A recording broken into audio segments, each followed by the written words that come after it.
สบายดีพี่น้องเมืองบางบัวปล่อยใหญ่เลยได้พี่น้องเอ้ยโหใหญ่แล้วนี่จากสิแกงสยางปิดมากเลยพี่น้องเอ้ยคือก่อนต้องแกงสปาคอบ่หึพางมันกระลายเลยพางมาบวบดอกมัน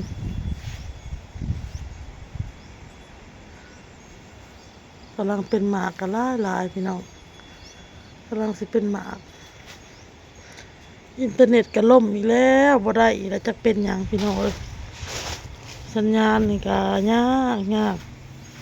มันบ่มีเน็ตมันบ่มีสัญญาณอหยังสมัครเน็ตใส่เบอร์โทรศัพท์แล้วเรียบร้อยค่ะเป็นหลักเก่าบ่มีสัญญาณคือเก่ามันต้องได้ออกไปนอกบ่ได้หมดได้พี่น้องเอ้ยที่บอกว่าอันนี้เพื่อนโอนก็บ่ได้คือกันเพื่อนสนอยก็บ่ได้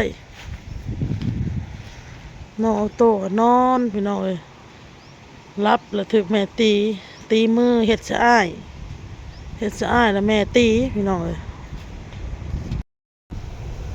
วันนี้โอนก็สิมาตำข้าวปุ้นเด้อพี่น้องเด้อ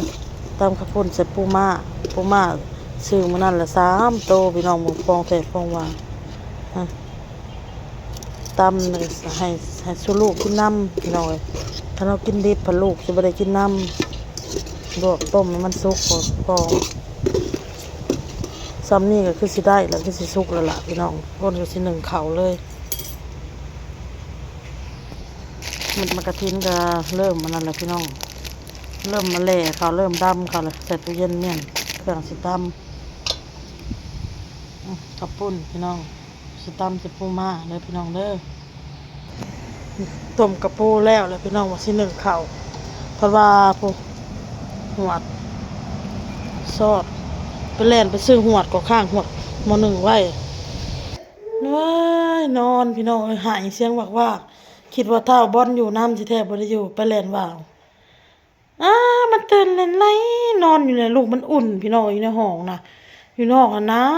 าวมืออ่อนจนสิเป็นน้ำแข็งเลยนี่น้องลมหนาวนี่บ่มีแผ่วเลยเด้อพี่น้องเด้อลมหนาวเบิ่งผู้บ่าวมาเผาผู้สาวคนก็สิมาตำหมักเพชรกระเทียมน้ำตาลเป็นนัวตำ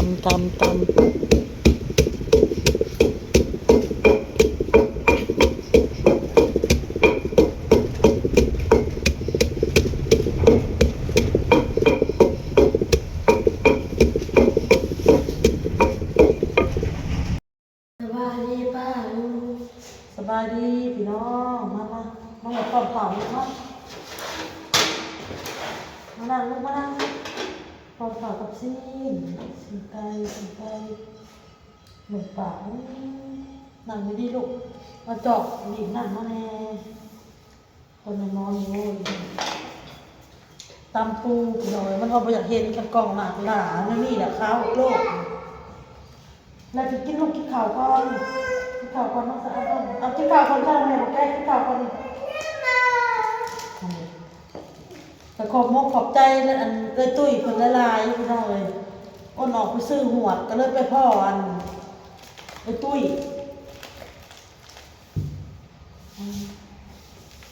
แต่พ่อตุ้ยอยู่ห้างค่ะก็เลยซื้อนมให้แพ็คนึงนมแต่ขนมทงใหญ่ให้2 ถุง 3 ถุงเราซื้อให้พี่น้องเลยขอบใจขอให้เลยโชคมาร่ำรวยให้ห่างให้มีกว่าเก่าเลยเด้อขอบใจละลาย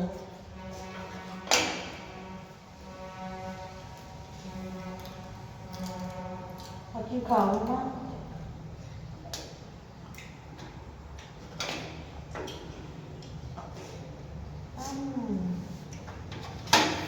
นั่งดีกับเลยจะได้ไม่ถูก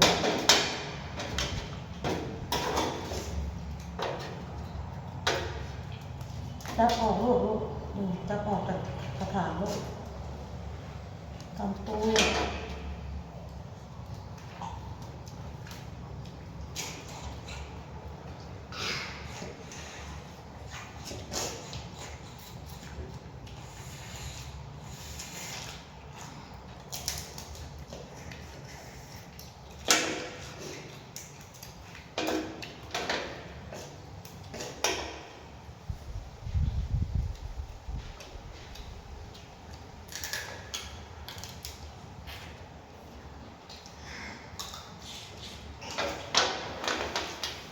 นะ เงา โอ้โห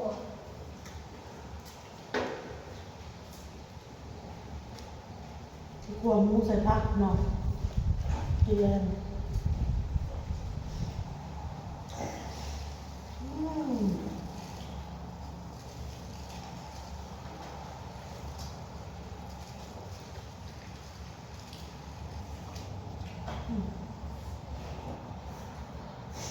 มันจะปิ้งไก่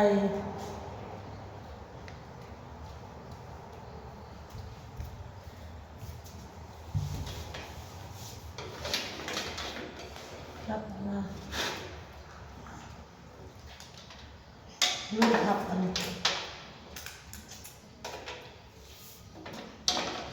ทำที่บ่ได้มันบ่สดอยู่ไทยหน่อยอยู่ไทยมันสด อ้าวผมจะไป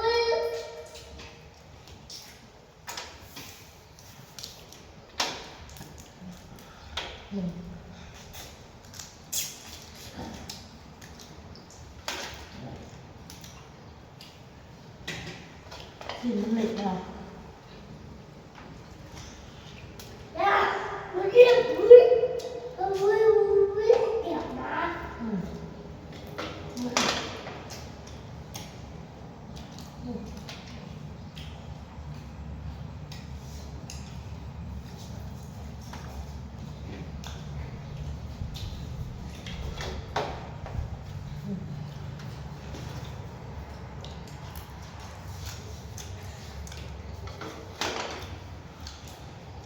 ดูมันสดเลยเหล็กอ่ะ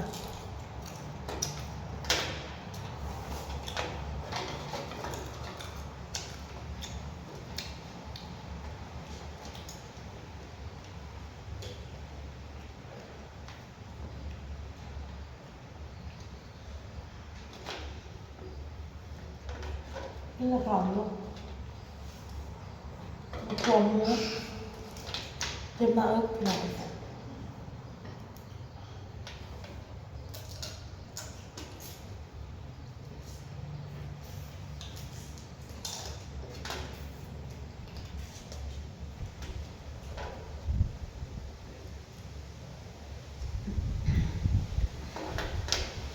เจ็บเลยเต็มหน้าอกนอน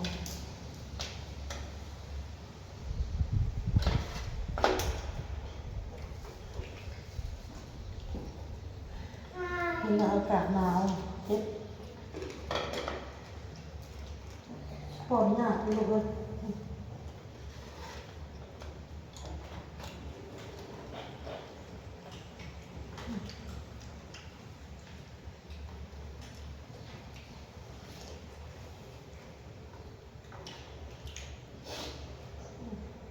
เขาถ่ายกล้องน้ำกับแนมโมเห็นหน่อยถ่ายกล้องหน้ากับเกี่ยวกับโลกอยู่เกี่ยวกับโลกอยู่ขาวโมลันตานก็เป็นตะเบิ่งซ้ำพี่น้องเนาะอืม กินจ้า เปิดลงนะไปไปไปนั่งที่เพิ่นจะเต้นแบบที่เรากินข้าวแล้วเที่ยงยามหนาวนี่จะเต้นเอาไปหัวลูกเอาโตก็ได้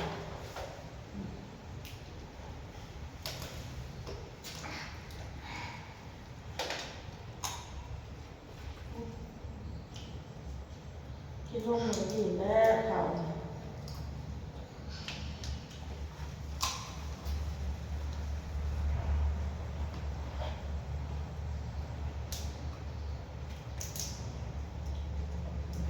ผมแล้วแต่กะหล่ำเดี๋ยวก็กลับมาเล่นมากินกันเลย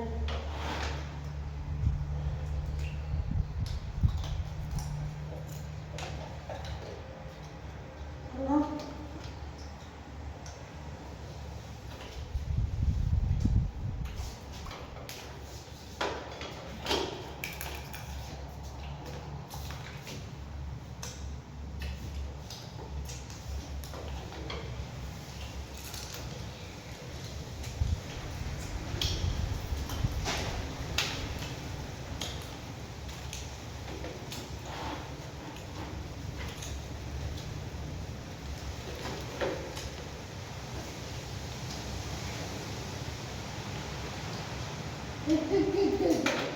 ลมมันมีข้างนอกลม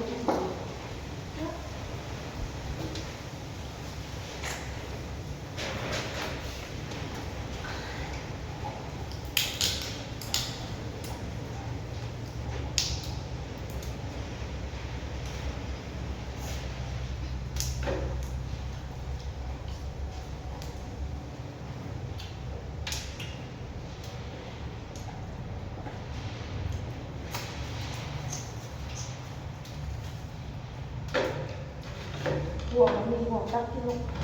ตักที่ลูกเสร็จเนี่ย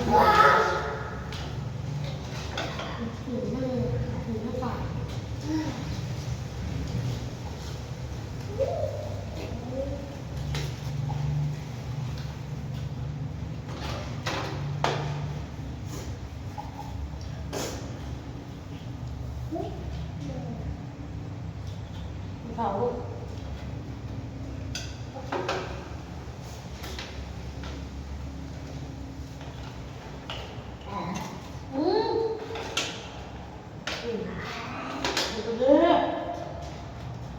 มันหนักเลยอ่ะทั้งขนมทั้งนมหน่อย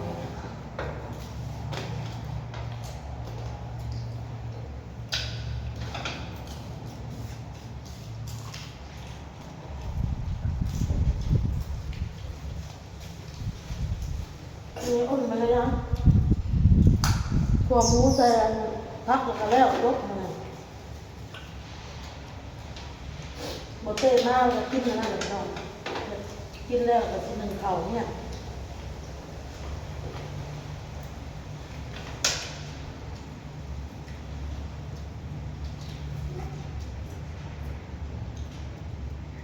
บอกมันงอนมาเขาลืมมาเขา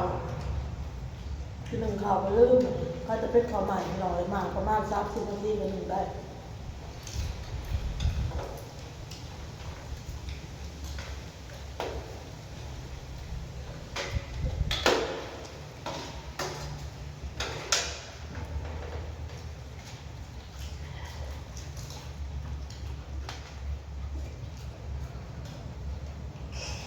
นี่ลูกโอเคพี่น้องกินกระลาไปก่อนพ่อกินอาหารพี่น้องสบายดีอุ้ย